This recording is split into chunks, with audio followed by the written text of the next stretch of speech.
It wasn't our best practice. I think what we have to do is find a way to make sure everyone understands the level of commitment it's going to take for us to get what we want to get. And sometimes those are hard lessons to learn. Now, we got good work done, but I didn't like the way it started and I didn't like the way it ended. And a game is about starting fast and finishing strong. And we didn't demonstrate that tonight. And I think that, that's going to happen. If you just let it happen and don't apply lessons to it, then you're making a mistake. And what we try to do is apply lessons, and sometimes, like I said, they're hard lessons. But there's a lot of good stuff going on, but sometimes when there's negatives, you got to point it out and you got to move through it. So that's what we'll do. A couple injuries you saw, I don't have any updates on them. I don't know. Hopefully Jake's okay. I don't think it's real serious. The preliminary is it's not real serious, but I'll let you know tomorrow. Hopefully he doesn't need anything more than just a day or two, but we'll see. So other than that, kind of camp stuff.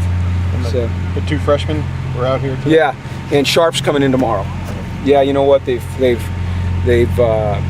had some injuries. You're allowed to have 105. We're going to bring him in and let him get to work, and see where they're at. Now they've got to go through the acclimatization period of 5 days. Today for those two would be number one. So they've got to go tomorrow without pads, and then go shoulder pads, and full pads on their 5th day. So I know they're excited to be up here, and I'm excited to see him work. And Sharp was in Texas. Is that why he's? He was in Texas, and he's getting a flight in today. It was something I've been thinking about for a couple days, and with bodies going down and knowing that we could have 105, gave it a lot of thought, talked about it as a staff, and felt like it was time to bring them in and let them start competing. So it's 105 in any practice. It's not 105 in camp. You can have, let's say we started with 104, I think. Yeah. Maybe it was 105. And Simon, Cameron, and Sam Handler, they're done. Right. Okay, so you can bring in replacements for them. Now, the guys that go away, they can't come back. Now, those 3 are out for an extended period of time. So that's how the rules work. It's like subbing in soccer. It's kind of like subbing in soccer, yeah. Unfortunately, you have to do it sometimes because of injury. I hate the fact that Cameron and Simon and Sam got hurt, but it gives some other guys a chance to come in and start competing. Darius got some of his first reps at running back. Did you get an impression of? I did. Yeah, I stand behind the offense, and I thought he runs hard, and he kind of can find the crease. And it's also new to him right now, this scheme, but he looks like he's got some promise there. He runs with a little bit more. He's a heavy runner. He's only 198 pounds, but he runs heavy, and you can feel it when he runs. I think he's going to get better and better. He catches the ball well at the backfield.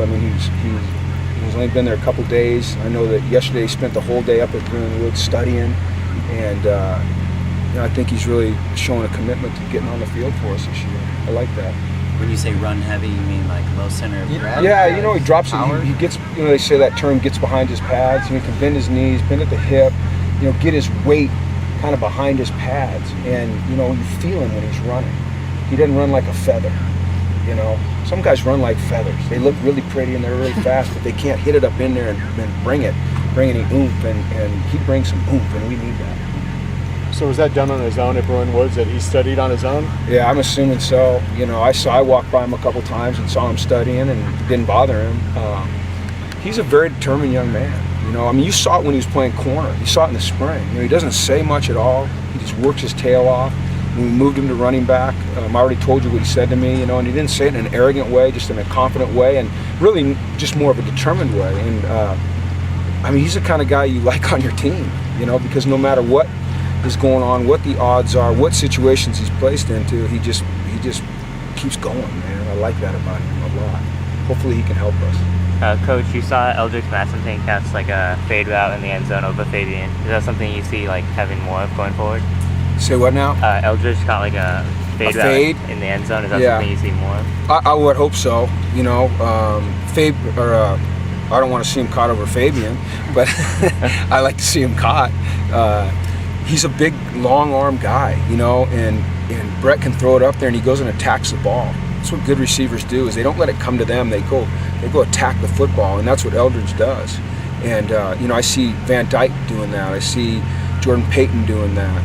I see Devin Lucian had a really nice night tonight, catching the ball. And it's just about an attitude when the ball's in the air that I'm going to go get it. And and Eldridge shows that all the time. You know, it's my ball. That's how T.O. used to be. You know, I got to coach Terrell Owens, and I'm not saying Eldridge is Terrell Owens, but he had that, like, that ball is mine, and Eldridge has that. You mentioned about how you wanted to see consistency out of Eldridge. Do you feel like you've seen that at least through a week? I mean, I know it's not that long. But. You know, early in the week, he was kind of struggling a little bit, but the last 3 or 4 practices, I mean, I think he's really catching the ball consistently. He's running great routes. He's competing well. I think he's really taking a step. And I need to see him take another step. You know, and I think he will. That's the kind of attitude he has. That's the kind of work ethic he has. Is it just us, or does Kenny Young look like a veteran, like he knows what he's doing? Like an NFL linebacker? He just seems like he knows what he's doing. Yeah, Kenny's a good player. You know, we moved him up to first team today. We ran with the ones. Now, our depth chart is fluid. You know, it's ever evolving. Just because a guy's a 1 one day doesn't mean he will be the next day. But Kenny has a presence to him. I mean, you guys are right. We see the same thing you see. He doesn't look like an 18-year-old freshman. You know, he's quite a man in there. How significant is that? If you move him up to the ones his day, and he has such a day like he did today. You know, we saw that when we recruited him. You know, he was playing in an extremely competitive environment in Louisiana and excelling against some of the great players in the country and excelling. And he's come here and he certainly hasn't disappointed. You know, and like you said, you know, Coach Wooden used to talk about competitive greatness. You know, being at your best when your best is required. You take a guy like Kenny Young, you move him to the first team, and as you said, Tracy, he has a great practice. I mean, that tells you something about the guy's character, and that's what you're looking for. You mentioned Devin. You know, one of the best matchups in practice, I feel like, is Devin versus Fabian when they go one-on-one or like in scrimmages. Can you comment on that? And like Devin and Fabian go. Yeah. What you love is you love it when your good players are competing against each other really hard. You know, when you can get a Devin Lucian going against a Fabian Moreau time after time after time, they're each going to win their battles, you know, and they're going to lose a few, and hopefully they learn when they lose and they learn when they win and they keep battling, but that's how they're going to get better, just competition. And these guys are all very, very competitive out here, and that's what we want. You know, we want competition all across the field at every position. Is there some worry about go forth in that shoulder that it keeps reoccurring? No, not really, not yet. You know, his mom, she has the old Samoan tradition. She'll probably come up here tonight and pull it out of the socket. And that's what he's most afraid of. He's not afraid of like surgery or our doctors. He's afraid of his mom coming up, and he said there's some Samoan deal she does. So really? That's what's most scary to him. I haven't seen it yet.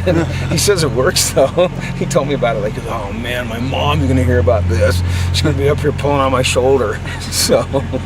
Zach Whitley was spotted in neck braces. Is he okay? Zach got a concussion. He did one of those deals where you go back and your head hits, kind of a whiplash thing, and he got a concussion. And you saw him, he's out here for a while tonight watching practice. As you guys know from our history, anytime there's a head injury or head or neck or back, spine, we're going to be very careful. And hopefully he's back out here in the next day or two. But right now we just got to make sure that he's, you know, healthy 100% before we put him back out here with the head. Is that Marcus Rios too? You know, Marcus, I think Marcus just had a headache. I don't think that he hit his head. I think he just has a headache. And, you know, given Marcus's history and what he's been through, I think any time that he gets a migraine type of headache, we're just going to stop. And we're going to make sure that he's okay. That's the right thing to do with Marcus. But he didn't take a shot to the head or anything like that. So. Thanks, guys. Okay, Cool. thanks.